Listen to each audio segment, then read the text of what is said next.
Welcome to my channel deeds and dos. मेरा नाम है मीनाक्षी। मैं रहती हूँ ऑस्ट्रेलिया में और बनाती हूँ videos on various topics like immigration, study, jobs and life in Australia. तो अगर आपने मेरे चैनल को सब्सक्राइब नहीं किया तो प्लीज़ जाइए और सब्सक्राइब कीजिए। तो फ्रेंड्स, आज का टॉपिक है हमारा कि अगर आप फ़ॉरेन जाने का सोच रहे हैं और वो डिसीजन आप ले नहीं पा रहे तो वो आप डिसीजन कैसे लें और कौन सी इंपॉर्टेंट बातों का आप ध्यान रखें ये डिसीजन लेते हुए।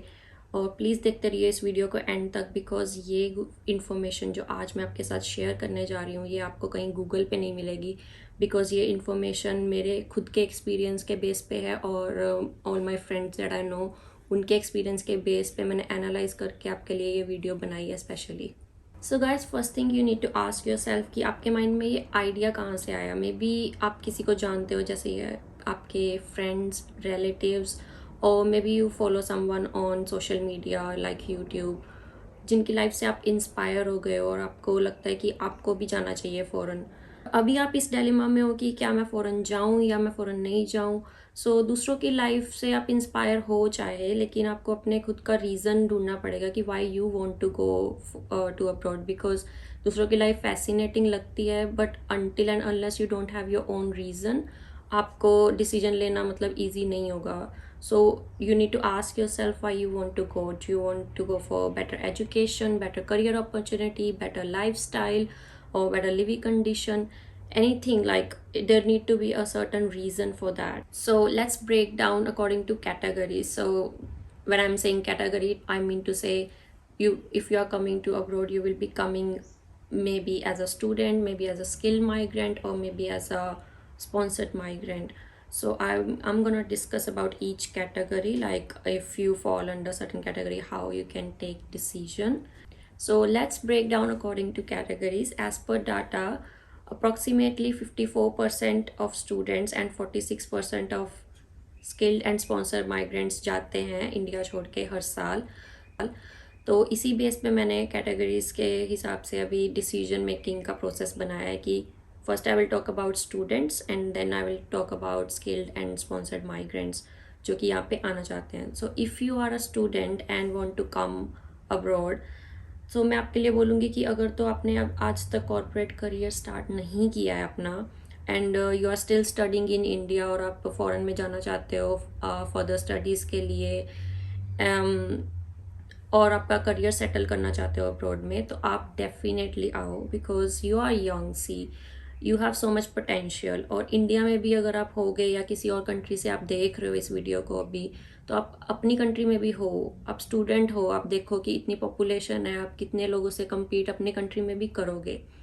सो अगर आपके माइंड में थोड़ा सा भी ये चल रहा है कि मुझे जाना चाहिए फ़ॉरेन बट मुझे समझ नहीं आ रहा, so do your research, compare. मैं ये नहीं कहूँगी कि नहीं आप फ़ॉरेन ही आओ, डू योर रिसर्च, कंपेयर करो where you have better opportunity in your own country और in abroad.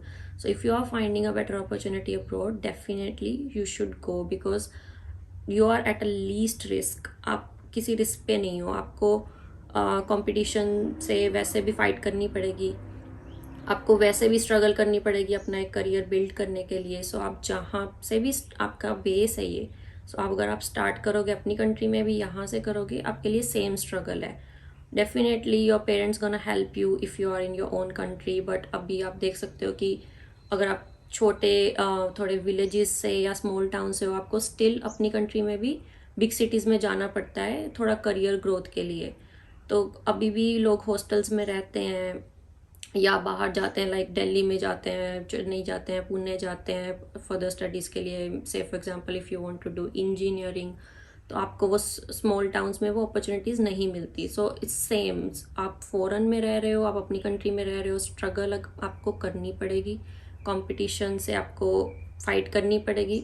So I would say अगर आप थोड़ा सा भी सोच रहे हो तो यू शुड डेफिनेटली कम, और यहाँ स्ट्रगल करोगे तो आपका लाइफ थोड़ा अच्छा बनेगा, जो मैं अपने पर्सनल एक्सपीरियंस से बोल सकती हूँ। You might be scared at this point, लेकिन जो डाटा है मैं आपको बाद में बताऊँगी, उसके बारे में डिस्कस करूँगी कि कितने लोग जाते हैं हर साल फ़ॉरेन में, और यहाँ पे इतने सारे इंडियंस रहते हैं और कंट्रीज़ के लोग रहते हैं। तो कुछ भी डरने की बात नहीं है, you just do your research proper research. और आपको किस कंट्री में जाना चाहिए और कौन से करियर परस्यू करने चाहिए, किस कंट्री में किस करियर की डिमांड है, उस पर मैं एक सेपरेट वीडियो बनाऊंगी। अदरवाइज़ ये वीडियो बहुत लंबा हो जाएगा because that's a vast topic in it self. So guys, second category is skilled migrants, for people who are already settled in their career and running their business profitably. So if you fall under this category, so you need to ask yourself ki, are you ready to take new challenges? Are you ready to start your career again from scratch? And are you ready to do some work which can be out of your comfort zone for initial years? If yes, then you should consider, but I will still say don't take too big risk. Just take small steps. What you can do is you can, if you're thinking to going to some country, if some country is already in your mind, you can go to that country for small visit, like for 3 months or 6 months. Try to go alone. Don't take your whole family, because that will be more risky, that you will leave your current position and then move to a new country with your whole family, because then you don't have a chance to go back to your own country. तो अगर आपके पास ऐसा हो रहा है तो आप ये होगा कि आप एक उसमें सर्कल में फंस जाओगे कि अभी आप वापस नहीं जा सकते, बिकॉज ऑब्वियसली अगर आप परमानेंटली मूव कर रहे हो अपनी सारी फैमिली के साथ, सो आपके लिए बहुत डिफ़िकल्ट हो जाएगा। सो आई विल रिकमेंड कि अगर ये है, बिकॉज आपको सी थिंक दिस वे कि आप अगर किसी नई कंट्री में जा रहे हो बट आपको ऑलरेडी अपना एक्सपीरियंस है, सो डोंट अज्यूम कि आपको वही पोजीशन वहाँ जाके मिलेगी, unless you research in advance कि आपको आपके जो करियर है उसकी अपॉर्चुनिटीज़ ऑलरेडी है फॉरेन में या नहीं है।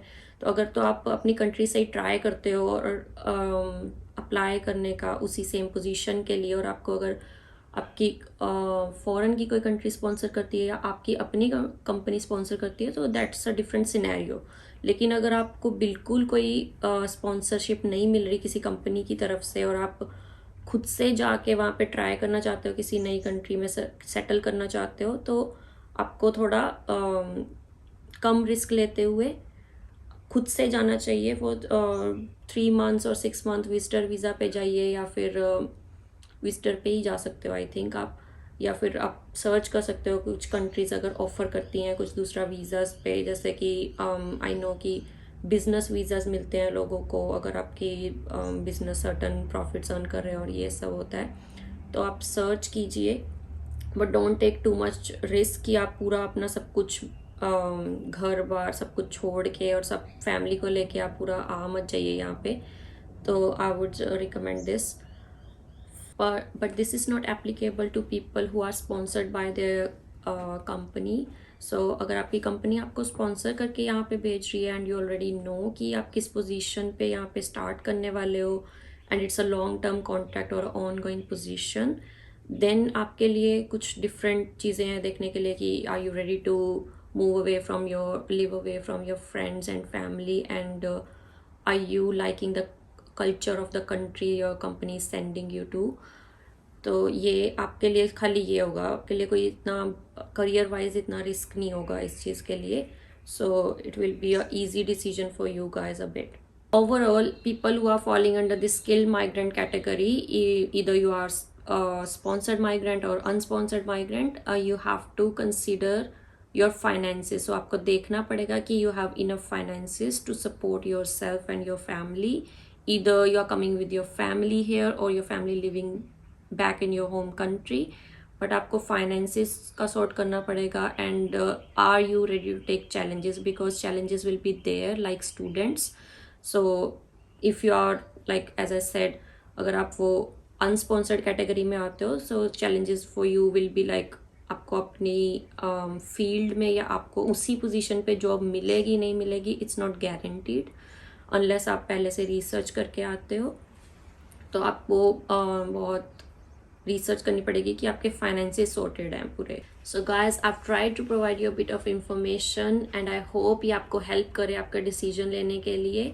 आपको डरने की कोई ज़रूरत नहीं है, बिकॉज एज पर स्टैट्स 2017 से लेके 2022 तक 103 मिलियन इंडियंस है जो बाहर जा चुके हैं, और उसमें से 38 मिलियन पीपल ऐसे हैं जो कि परमानेंट रेजिडेंसी के लिए इंडिया से बाहर गए हैं। So you are not alone. आपके जैसे बहुत लोग हैं जो ऐसे सोच रहे हैं कि हम बाहर जाएं, और बहुत लोग हैं जो ऑलरेडी जा चुके हैं और सेटल हो चुके हैं। सो आप अपना डिसीजन बनाइए, रिसर्च कीजिए प्लीज़ प्रॉपर।